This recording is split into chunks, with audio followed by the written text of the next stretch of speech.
What's up, everybody? Once again, it is I, James, coming to you from the Nerdy Mewzings podcast studio. I am very excited to be joined once again by the master of perspective, Jeez. Clara Meath. How are you doing today, Clara? I'm doing good. That's a over complimentary intro, but I see you put it in the title, so I can't argue with it. Hey, I was doing it to get a laugh. I knew, I There knew you it. But go. you're like, man, you're setting a high bar for me here. There you go. Yeah. See, this is our second episode together, so you know all my humor, There apparently. you go. So it's been 4 months since we chatted on here last.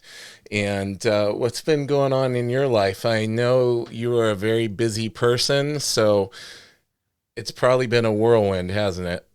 It has. It's been an insane couple of 4 months. We were saying earlier, it does not feel like it feels like way more than that because I've just been cramming so much into my schedule. Yeah, if you follow me on Instagram to any extent, you probably saw one of my or rather my recent situation is that I am cramming to get a bunch of stuff done before September, which is when Supercon is my favorite convention of the year, where I'm regularly a guest. So I'm kind of in just a constant focus mode. So that's wild and exhausting. Yeah. But I'm trying to wrap up what we're going to be talking about today, the Kickstarter I've got right now, and also a mini comic, and I got to do a bunch of other things for the project I'm managing, Moonshine Bigfoot, which is beginning to release now, which has been a big hit so far. So I'm very proud of that. But yeah, I'm keeping real busy. It's really testing my what I have learned about how to moderate stress, stress management. But you gotta be in it to learn it. You can't learn it out of context. So it is valuable, to throw yourself in those situations and figure it out as you go. Yes, definitely. Yeah, taking on the task of managing the Moonshine Bigfoot project and all of that had to be quite the undertaking because that started as a Kickstarter, right? And Yes. and Yeah, now it's being published by Image. That's where I picked it up. So that was it that was is. super cool to see your name in there when I opened it up. Oh, where I was credited as mom. Yes. I love that so much. That was our letterer Thompson Knox's idea. But it is honestly the most honest credit I could have been given for that. But yeah, that project, man, got so huge. I mean, Zach and I, one of the co-creator basically, we're talking today about how this thing got so much bigger than we ever could have been prepared for. Like we are not Yeah. qualified to be sailing a ship this size. But we're almost into port now. He's working on issue 4. That's the last one. We're gonna get all the fulfillment done. Like the last couple days, I've been ordering so much stuff for fulfillment, like the stickers and the keychains and just like Oh all this yeah. stuff. So much stuff, but we're gonna get it. We're gonna get it. We're close now. Oh, it's such a good book. I think it caught a lot of people off guard. Good. I knew it would be good, but when I picked it up, because I'm like, one, I got to support. I Well, mean, thank we you. talked about it way back when you were on here the first time, and then I saw it on the shelf. I'm like, I got to grab this, friends support friends. And yeah, I was just blown away by the scope of it and the artwork and everything. It was such a fun story too. So, how did you end up getting involved in that project and becoming the mother of the Moonshine Bigfoot project? Well, because I am besties slash business partners with Zach Howard, again, the co-creator and co-writer, inker, finisher, you know, All the general, hats. many of the hats. And we had very much a pre-existing relationship where I sort of did mom stuff. When I first met him, I was, mm, earlier in my career, obviously, and I knew less. And this was basically a mentorship situation. He's basically my Obi-Wan kind of Nice. situation where he gave me, and I was doing okay, but he's really showed me the ropes and, helped. given me connections that I probably never would have found on my own, because he's like top tier. Like I explain to people outside of comics is like, you don't know this name, but like this is like one of the ones, one of the realest real ones. So Yeah. it's been a real honor, being able to work from him or with him and learn from him. He helps me with my stuff. It's like, oh, you just need to change the anatomy here a little bit kind of thing. Watch out for that in the future. So it's been very informative. But yeah, it was part of the natural progression of that partnership that I would help with this Kickstarter.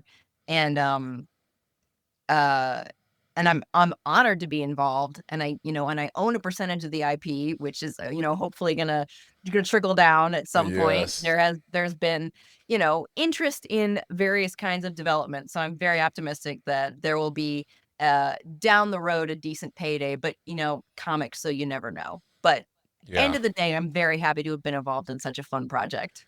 Were you telling me you didn't get into comics because you wanted to become a millionaire?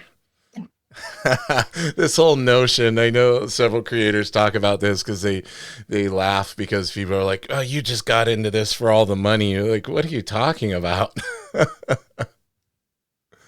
Yeah. See, that's how you can tell they just don't objectively don't know anything about it, which is fine. Which is fine. Exactly. It's one of those fields you have no reason to know anything about unless you're associated with it in some way. It's like, oh, Yeah. I know more about the average person. I think knows more about like oil drilling or something than the process of making comics and how Yeah. absurd it is. Well, and I get it too because chances are, if an average person has been exposed to it in the, in the mainstream media or on some big platform, they're probably seeing it because it was the result of some big success that did make a Mhm. lot of money or cause waves. So they're just associating like, oh, all comic book people are doing this Right. to get everybody's Robert Kirkman and gonna get their project Right. picked up on AMC and everything else. Right. And Right. I definitely don't eat only 2 meals a day, uh, for money reasons. yeah. Yeah. Well, it's the whole iceberg analogy though, right? Yes. The part of the iceberg that's underneath the water versus the part that everybody sees, like all the stuff you've done over your career and all these years that, Yeah. hopefully finally people start to recognize and see though, like with not only Moonshine Bigfoot, but also your upcoming perspective course that you have put a lot of time into. We touched on it way back 4 months ago, but you were just getting prepared to start recording the videos.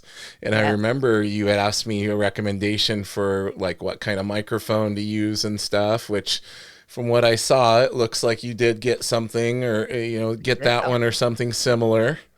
I have it right here. Well, here's part of it anyway. The Yep. mic I used to record the videos, so that was at your recommendation. Like, I was learning all of this cold.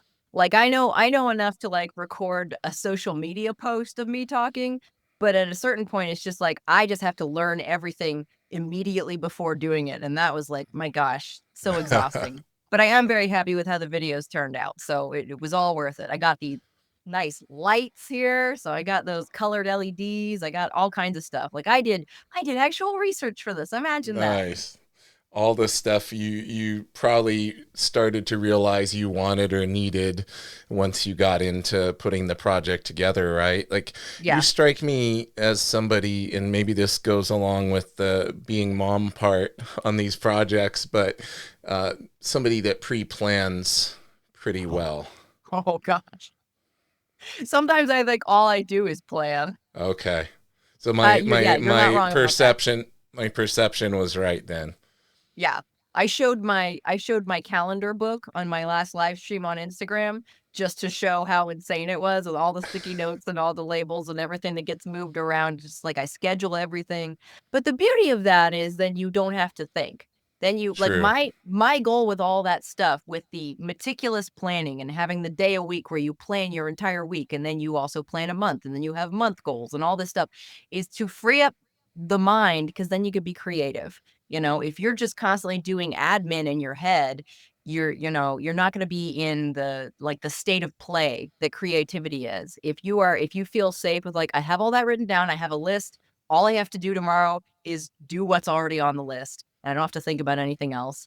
And that really frees you up. And and that helps with stress a lot too, honestly, because you For don't have to think sure. about that stuff. How does one get to making the list?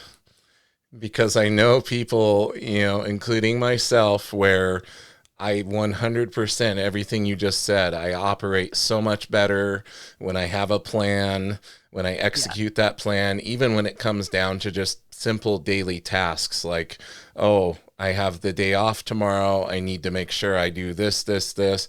But if I go into that day without having done that, it can be a disaster, right? Yeah. Um, for me, just making the time to make the list Hmm. sometimes feels daunting. So I guess it's one of those things where you just get regimented and start making yourself do it, and you build momentum over time. Do you think that's accurate? I mean, it can be. I I have found that when I'm starting to spiral into anxiety is like, oh, there's all these things and I can't keep track of them and I don't know what to do first and like what's the best move at this point. Um Making the list and making the schedule silences all of that. So it's like it's almost more for therapy, you Yeah. know? It so you start to, for me at least, I started to crave it as a solution, like I know this will make me immediately feel better. It's like a drug addiction. This will make me feel better immediately.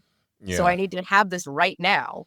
Um, Fortunately, it's a good addiction and it's been Yeah. beneficial to my mental health and career. But I thought, yeah, that's my takeaway is like pay attention to how you feel after you've sorted yourself out and realize that you just feel so much better. Yeah, that's great advice. I've been doing it more, and I feel the exact same thing that you're describing, where it's like you're taking it out of your head so you don't have to worry about it anymore. Yeah. Yeah. It's a good feeling. Yes. People make fun of me. It's like, "No, just make a list of some kind, and then you got that much more space in your brain. You're freeing up hard drive space. You don't need to spend your hard drive space on that kind of thing." True. Now, I'm assuming the list was pretty big going into this perspective course Yeah. and tackling the task of creating it and filming the videos and all of that. I know how time consuming not only just the task of sitting down and recording the videos is, but then any editing you need to do and You do. potential reshooting or if you Right. forgot to plug something in, all of that. So, how long have you been working on the project now? The actual project from its fruition till now has technically been 3 years. Yeah. Now, there in the early stages, I did not know it would get to this point. This is one of the cool things I wanted to talk about, how this evolved. Like, the very early concept, I mean, I've wanted to do something like this for ages and ages and ages. Because 'cause I've had this, I've had, as you know, this large social media following for art for a long time, and a lot of the questions I get, they're not specific to perspective, but I can tell like, okay, what you are looking for is perspective. The question you're asking is answered by you learning perspective, and that's really the only solution. So that's one of the things I really had an eagerness to teach very, very early on. I mean, like 5, 6, 7, 8 years ago, I've been wanting to do this. So this is very special for me to be getting this out here. And very early on, I made some unbelievably low budget, rough sort of YouTube videos breaking down how perspective works. And I always wanted to do a higher production one to actually take the time and make a good one. And, along those same lines, the one of the cons I go to every year, Supercon in Sioux Falls, often asks me to do panels because 'cause I'm a guest there. And one of the panels that and I put way too much work into these things. I do full college lecture. You know how normally you go to a panel at a Comic-Con, and it's just like a guy sitting there and you just ask him questions and you sort of know what he does? And it's like, Yes. "Okay, that was cool." I go way too hard. I do like a full PowerPoint and I was I gonna do like say, I'm sure there's a PowerPoint presentation yeah, involved. yeah, you got me. But, I put so much work into that presentation that I just gave it a few years in a row, and every single time, you see people in the audience and you see the light bulb go off in their head, and it's so exciting, So that was very much the validation of, oh, I think this works. I think people are actually understanding this. They're actually getting this. So whatever I'm doing here is going in the right direction. So I was thinking, why don't I just make this into a book? And I talked with my publisher at the time, Andy Schmidt, and he said, I was like, if I made this into a book, would you carry it? And he said, I'll do you one better. We have the educational platform Comics Experience where they do like video courses. Why don't you make a video course and a book? So that kicked off a whole just, man, I did not know what I was getting into, Oh yeah. but it has been working out. So I basically took the presentation I had made for the conventions and I slowly, translated that script into a set of 13 educational videos. I filmed all those videos, I edited all those videos, and then I took the speaking script from those videos, and I am now in the process of transferring that into an actual book using the graphics from the videos. So Oh I man. think I did it smartly. I used Yeah, all this yeah. mostly the same images. You're gonna see images in the book and the videos that were in the original, convention presentation because they still work. Because why not? So I was able to recycle a lot of the content and reuse it in its in its functional forms. And yeah, that's kind of the backstory of how this all came to be. That's so cool. And now with there being a book as well, is that all part of, are these going to be different tiers of the Kickstarter to where you could just get the book or you could get the Hmm. videos, you can get the book and the videos, you can, Yeah, all these things I figured. 100%. So it's technically so you can get the tiers are literally you can get the ebook, you can get the physical book, you can get the videos, or you can get all three. That's And there's so cool. add-ons if you wanna throw in, an extra book or whatever for your neighbor's cousin's dog kind of thing. Just Well, whatever. in the ability to have it in video and have it in print is really cool because that goes along with a lot of research that's been done on how people learn and retain information because there's Yeah. been studies that show like if you listen to something and you read it, you Mhm. retain it better and you absorb the Yeah. information better. So I personally would recommend that everybody gets the version that has the book and the videos and go Thank back you. and forth between both, right? Yeah. I mean, you can't go wrong. That's just double learning. I definitely agree with that. But yeah, I wanted to be from the start very sensitive to learning styles and accommodating people that actually want to learn. I really really struggled to learn perspective and I really had a hard time with it, and when I finally got it, like that click, that realization was so great, and I'm still happy about it every day that I wanted to be able to hand that to someone else. And I think with this course I'm actually doing that, and I'm very very optimistic that people will actually be able to learn from this, so I'm really hopeful. Yeah, yeah. I think it's going to be a great success for you. And just seeing the little teaser images and things, I know you're putting a lot of good, quality production into it. And I think let's talk a little bit about perspective in and of itself because Mhm. I comes up on here a lot with artists that like drawing to some extent is a lot like doing math, Yeah. and I think that especially applies to perspective drawing Mhm.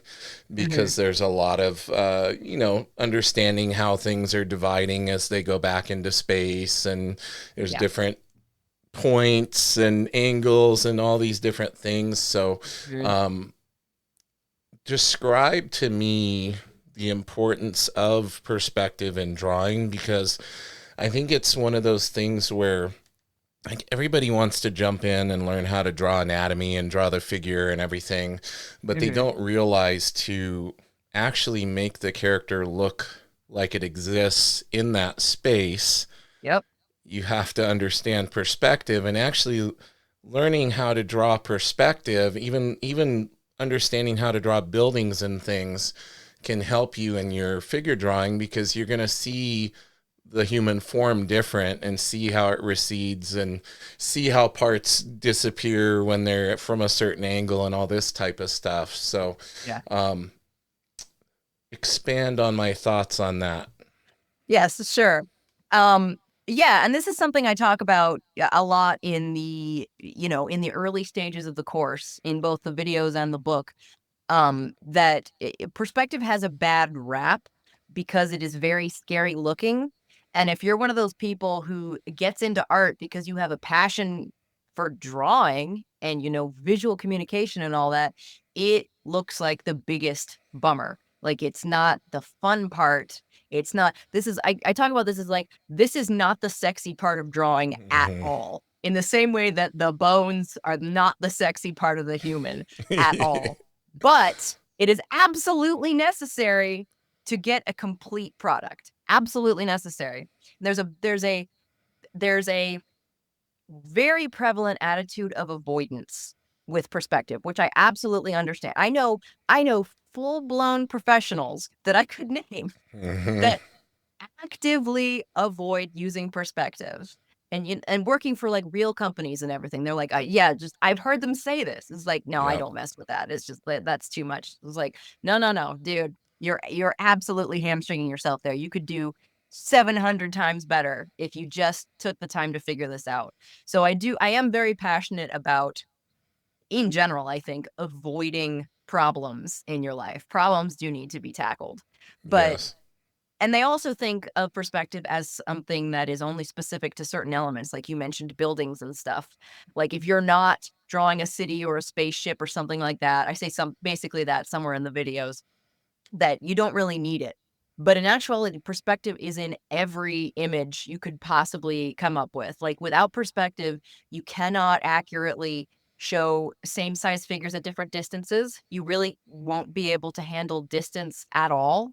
Even if you think you understand form and anatomy, you're not going to be able to get that at all. You're going to have to eyeball it. You're going to have to guess. The sheer amount of guessing you're going to have to do is going to make you insane, and you're never going to be sure.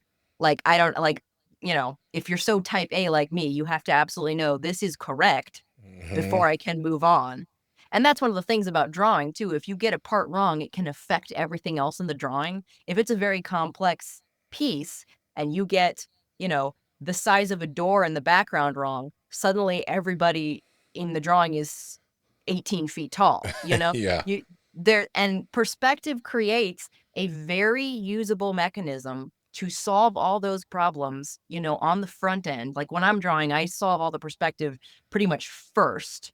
And I go through this in the course. What I like to do is I get my rough sketch, then I find the perspective in that sketch and fix it up with the perspective. So then it's all correct. And then you're not trying to build your perspective setup first when you don't really understand, you haven't really visualized what you're trying to make. So that to me was the coolest hack when I figured that out. Oh, you can do it in reverse like that. You can find the perspective inherent in an existing drawing and just fix it up. Just get it right after that. Um yeah, it's super undervalued. It's often taught, I think, in a very confusing and dismissive way. Like I went to, like, no shade at all because I've seen almost everybody do this, so there's obviously an extant problem here with how this is taught, but, like, there's almost a dismissiveness to it. It's like, "Oh, there's a horizon line, there's some vanishing points. You get it, let's move on." Yeah. It's like, "No, we need a lot more than that." Yeah, we had, like, 1 day on perspective, and all the students are looking at each other like, "What? What?" And you immediately hear all their brains going, "Imma skip this. I don't need this. Yep. I don't need." So that's what I'm trying to address, is that attitude of wanting to skip it, that attitude of being scared of it, like like it's presented like this very complicated thing. It's so, so, so much simpler than it appears. And I'm laughing at master of perspective because I really don't know very much perspective at all. I know 1, 2, and 3-point perspective, and I'm only so good at them, and I still do it with, like, a full visual setup, like I'm in kindergarten, but I part of that is just me, that's just what I like to do. I like to be pedantic like that, but Yeah. I'm not even that good at it, and I can tell you right now, just knowing a little bit of it is almost all you could ever need, truly. Well, and a lot of times being a master at something is being able to do the basics near perfection. So, a master doesn't mean that you know everything about the subject, but the parts that you do know, you're pretty adept at. So, I did it as a joke, but I'm pretty confident in saying you're a master of perspective. I'm gonna put that out there. Going back to what you were saying, and like how the information's presented in like classes and things, I'm thinking about like I probably have 15 how to draw comic books up there on the shelf, and they all start out with drawing the figure. And Yeah, perspective is somewhere towards the middle or the end of the book. Like, oh, here's how find the right. horizon. Here's 1 point, 2 point, three Yeah, point. And yeah, I feel like that's kind of reverse order. Like I know for me personally, as somebody that does comic book art, when I made that connection in my brain of like, oh, I'm getting better at perspective, and now my figure drawings are yeah, coming out easy. They're better looking. They're coming yeah, to me easier. I'm yeah, understanding the angles and in the what part of the form I'm gonna see because we're more underneath, and how the uh, limbs change in proportion. All of that is yeah. perspective based, right? Yeah, I mean, you can't foreshorten anything unless you understand perspective. You can guess, and you see a lot of guessing. And I'm at my eyes at a point now where it's like when I look at a drawing, it's like, oh, you knew what you were doing, or oh, you guessed. You guessed Yeah. all of this stuff. Look at that figure. That figure's way too small to be where it is, kind of thing. And it's just like, sorry, I don't mean to imply I'm laughing at No, anyone, no. but you know how it goes. I know what you mean. I even look, and I'm not a pro, but I look and I'll see like, oh, you have like two different sets of perspective here. Those buildings are not going to the vanishing point. They should be. Right. What's going on here? Yeah. Yeah. It's out there, and like the extreme lack of backgrounds. Like you don't have Right. to do like elaborate architectural backgrounds, but like so many books you go through, like there's like no backgrounds. It's just like, or Yeah. just a little impression of a couple lines or something, and then Yeah. much emphasis on the figures and all of that, which I get it. Like that stuff's cool, and that's what we're Right. there for. Or But everything just feels so much more grounded in reality when the yeah. perspective is there. If the space is correct, this is one of the things I love so much about human beings, and I talk about this in the course too. Your eye and your brain are so much smarter than you think they are. The minute something is wrong, your brain knows. Like you really can't trick a human. You really can't trick the human eye. Like you could be just a very low intelligence, just whatever, kind of casual, whatever, not doesn't really care about anything person. But if you show them a drawing that is incorrect with a space that's incorrect, their brain is still like, that doesn't Yeah. I don't enjoy that. It doesn't feel good. Versus when you have a drawing that is actually totally properly constructed, just spot on and right, it feels so real. No matter how cartoony it is, it's like you understand exactly, where the ground is, where that building. You can literally go in your brain and like, okay, if they threw that ball, it would hit that building exactly at Yeah. that spot, or just something like that. You can be that correct, and it will just sing for everybody, regardless of who they are. So that's it's magic to me. Like, I love it so much. Like, you can be that sure and you can be that correct, and it can turn out that solid feeling. It's just so wonderful. Like, I don't want to gatekeep. Like, I want to tell people that Yeah. how to do this, you know? Well, and your passion for it is going to come across in the product. So that's really cool that you have done this because you saw the need for it, but also it's something you're very passionate for about. It's Yeah. a subject that you feel passionately about, because that always resonates in stuff that comes out, whether it be an instructional or whatever. It's like Mhm. you can tell when the person really believes in what they're teaching. Yeah. Well, I certainly hope that comes across because it's definitely the case. Yeah, it will for sure. So if people go over to Kickstarter right now, the project's already live. It is. It has been live since the 1st, and I wrote all this important stuff down, and it closes on May 31st. So we've been live for 10 days. We are just over 2/3 funded. Wow, that's Um, great. Well, I kept it pretty low because, like I said earlier, I know this isn't sexy. This isn't a fun comic book with explosions and babes and all this stuff. Like those things are somewhat easy to kickstart just in terms of getting attention. Get that. Yeah. It's whatever. It's fine. But so I kept the goal low at $1,500, pretty much just to cover the the printing of the physical book and the shipping of the physical book, and hopefully just to reimburse myself for some of those 3 years I spent working on this. Yeah, The good definitely. thing is, like, it will be available for purchase after the Kickstarter. It will be available on the Comics Experience educational website, but considerably more expensive. That's what I So was if gonna y'all out say. there, yeah, yes. So this is my editor and I slashed prices as much as humanly possible for this. We're doing this at a loss just to get eyes on it right now. So if you are even a little bit interested, the time is now because it will be quite a bit more expensive once the Kickstarter is done and it's just available for purchase on that website. So act now, everybody. Act now. Yeah. Yeah, and actually what I thought might be fun, I'm gonna do a screen share and I'm actually gonna pull the Kickstarter up real quick here. So That I way love it. we can show everybody what they need to be looking for here. All right, so we are here on the Perspective Kickstarter for Clara's project. There she is. And look, we're at 1070 right now. That's awesome. Yeah, we're getting there. We're getting there. 23 backers, 20 days to go. And if we scroll down here, we've got the full breakdown of, well, who you are. You are Mhm. on here. And then we have our examples and just the whole idea behind the course and everything. And people can click on your little intro here as well to see what it's all about. And yeah, there's just so much cool stuff here that I think people are going to dig. And you look so professional. I love it. Thank Got you. the I did my best. lighting, you got Mhm. everything. Yep. And these are all Very the happy. lessons. Yes, I put the whole table of contents in there so you would actually know what you're actually getting. So this is the sort of the synopsis of each of the videos slash book chapters. Awesome. 13, you said? 13 chapters? Yep. Nice.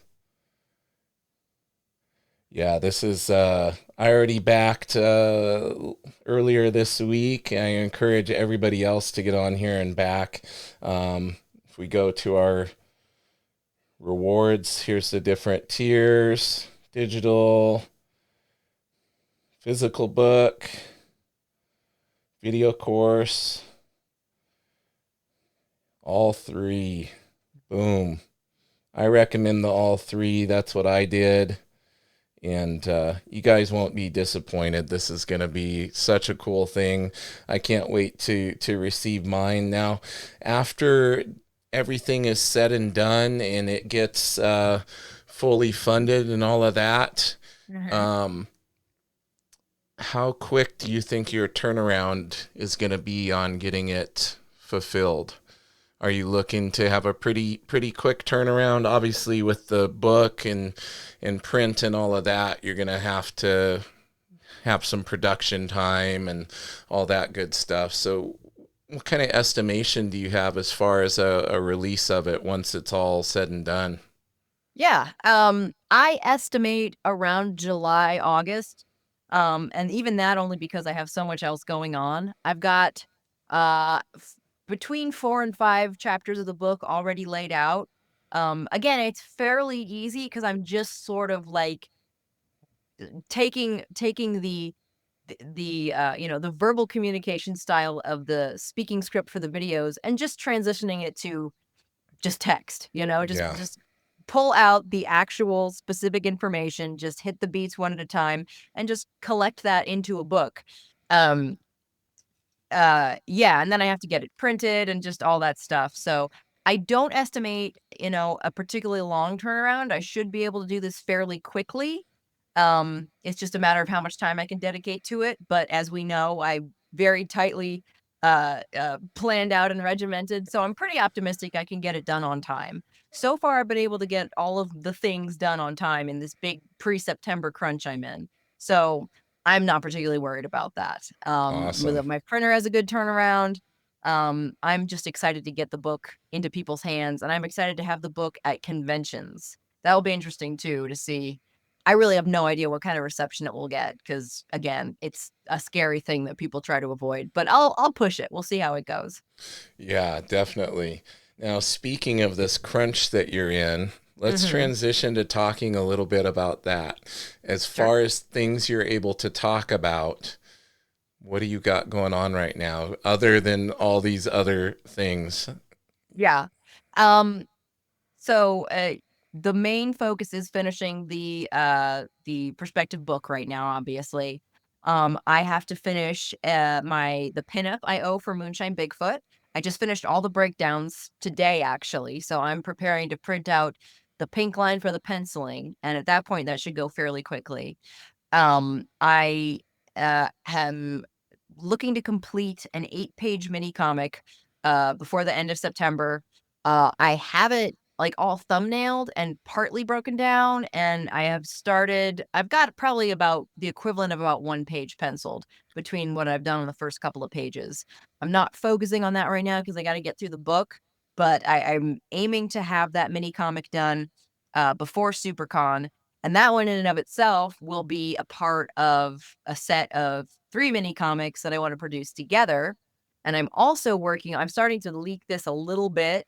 I'm also working on, even though it's so far out, it's hard to know. I talked about this on my Yeah, live stream last time. It's hard to know when to even announce that you're working on something because I wanna put out in the world, I'm trying to show what it is to be in a creative career in this kind of lifestyle because I feel like it's very unique, and I feel like I wanna share the strangeness of this experience.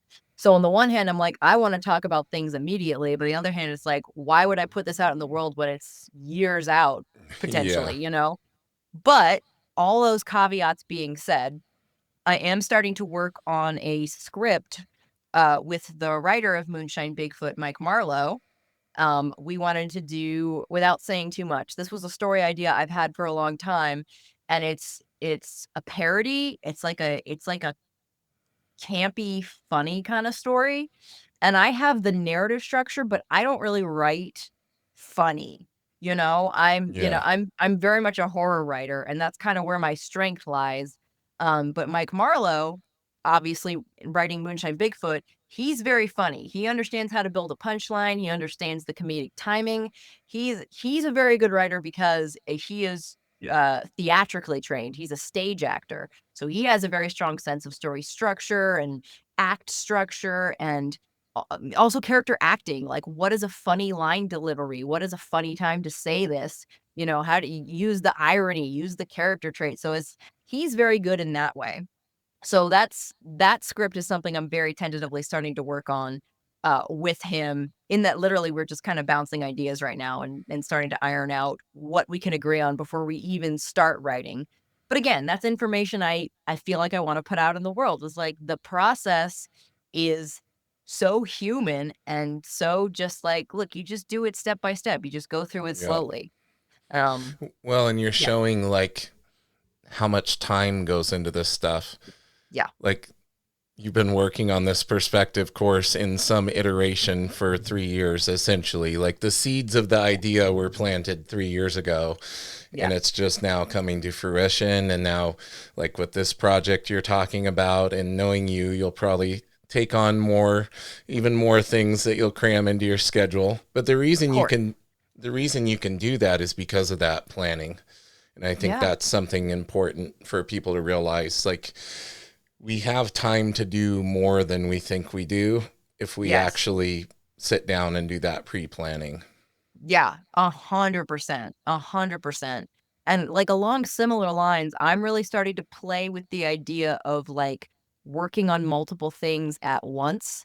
Like, I remember back when I made, my graphic novel, Mother 47, like, by the time I got to the end, because that was, like, the only thing I did for a year, basically, like, from start to finish. So by the end, I was, like, so burnt out, and I was so sick of it like I still wanted to have that creative passion, but I was just so done. There was like 2 weeks after that, it was like I barely moved, you know? Like, Yeah. so I'm really trying to figure out, like, I know there's a way. I know there's a way to work around this sort of thing and avoid, that type of burnout. Uh, I'm really starting to work on sort of synthesizing into my schedule multiple things at once. I talk about this on my live streams, like having an A project and a B project. And like I work on the A project for 3 days at a time, and then I work on the B project for 2 days, and then repeat that cycle. And when one thing is finished, put something else in, so that you kind of always have something coming. I'm not like great at it yet, but I am 100% going to work on that, that process and refining Yeah. that process. And this, again, this is one of those things where it's like you find what works for you. I can't tell you how to do this. You have to be completely honest with yourself about what actually works and gets results, and not do this whole hustle culture thing where you're like, I'm just going to cram myself into this mode Yeah. that's not natural for my brain and is gonna burn me out. So, yeah, you gotta find what works and be honest about it. So that's what I'm trying to do. Very cool. Yeah, and I'm very inspired with this conversation, and it's letting me know I'm on the right path with, being more on top of myself with the planning and everything, and creating my lists and doing my tasks every day. Because I've been, working on my art a lot more, and I Awesome. have to plan to be able to do that, because I don't always have the free time, or I Mhm. don't think I have the free time until Right. I make the list and I actually tackle the tasks. So I Yeah. think that's great. Great advice for anybody listening. I want to plant the seed for something that I think would be really cool. I think that once this perspective course takes off and is a big hit, I think you Mhm. need to start one on inking. Oh, geez. I don't ugh, I don't feel like I'm qualified to do that. I don't feel qualified for that. Looking at the way you ink and what little you've talked about it on some of your little short videos and stuff on Instagram, Mhm. I would disagree with that. Watching you ink, you have a real control and mastery of it that's very admirable. So I'm just putting it out there. Not saying that you're gonna ever do it, but I think inking is one of another very underappreciated, very misunderstood part of the comic Yeah, production process. for And I sure. am, and I think it's becoming one of these things that's a little lost because I'm seeing so many of these books, and a lot of it's probably due to publishers pushing to get stuff out quicker. But Yeah. you're seeing a lot of this stuff that's just pencils with color over it. Yeah. Like I'm Yeah. seeing that more and more because and it's very noticeable on the iPad because any new comics Mm. I get, generally I get on the iPad because I'm like Mhm. out of storage room for my Sure. comic collection. That's a Um, true spoken like a true nerd, sir. right. But on the iPad, with the ability to zoom in and stuff, you can Mhm. spot it a mile away. You're like, oh, Yeah. it's very tight pencils, but this is all pencils. Like Right. that person got paid to pencil, and then somebody came in and slapped some colors on it, and here Yeah. we go. So, Yeah. um, inking in general is just very underappreciated too, and in my opinion. I And agree 100%. Yeah, I think it's such a beautiful craft. I came up with this mantra when I was back in school. It's like just to commit to the craft, it's like if it can be said, it can be said it with ink. And it's just there's a way. Find a way. yeah, You can do it. You could do all kinds of things. It doesn't have to be a pen tool. You could do splatter, you can do sponging. You can do things with Frisket. There's infinite options, and I love it so much. You can just do anything, and it's yeah, so cool. It's just a constant state of problem solving is what, any creative practice is, and that's, if again, if you're like me, where you just want to check boxes, like, that is such a good feeling. It's like, "I solved it. I found a way to say this with ink." yeah. And I think what scares, like, we were talking about like perspective scares people. Like the permanence or the perceived permanence of ink is what scares most of us from inking. Yeah, I completely agree because I've heard people say that a bajillion times, but it's not like I find it no less permanent than penciling. to be completely honest. Part of that is because I'm spoiled with my pencils. I pencil very tight. So there are significant portions of my inking that is just tracing. But at the same time, like, you get yourself a good whiteout pen, like a good white Posca marker, like I'm always yelling about on Instagram, and nothing is permanent. Yeah. You can spill ink and you can still technically clean it up with a white Posca marker. There's like, it's not permanent. There's nothing permanent about it. It's just as malleable as pencil, and you can do anything you want with it. There's chapter 1. Yeah, there you go. Chapter 1 is always stop being scared. Exactly. There you go. See, we created it here together. There you go. Clara, I've had so much fun today, and I really appreciate you taking the time, especially knowing how busy you are, to come on the podcast again. I definitely love to have you on again in the future and catch up with you on where things have gone after the release of the perspective course and everything. I want to give you the stage here at the end to let everybody know best places to find you, where to go support the Kickstarter, which we had the screen share so everybody will be able to see that. But basically, the spotlight is yours. Take it away. Well, thank you very much. And thank you for having me on again. This was really fun. Well, if you want to follow me, you can follow me on Instagram at Clara_Meath. That's Clara_MEATH. And that is actually probably going to be the easiest way to find the Kickstarter, because I'm keeping the link live in my stories while it's running pretty consistently. So you can find the Kickstarter there. It's very affordable. I think the lowest tier is $10 for the digital book. No shipping, no nothing. It's just a flat rate of $10. I would super appreciate it if you would support me there, and know that you are also supporting yourself and the future of your art just by getting into this, just by facing the music, doing what so many people have been afraid to do. You immediately put yourself in front of the pack. I'm not even kidding. If you learn perspective, it will change your art so much. It will be night and day, and it will feel so much better, and you will feel so much better doing it. So that immediately stopped being a plug and turned into continuing to promote what I've been talking No, about the whole time. that was But great. I truly mean it. I definitely agree with you, and hang out with me for a moment while I chat with everybody in the closing of the show here. Everybody, go out and support Clara's Kickstarter on Perspective. It is amazing. I can't wait to get a hold of my copy. If you're listening to the podcast, that means you've already found us.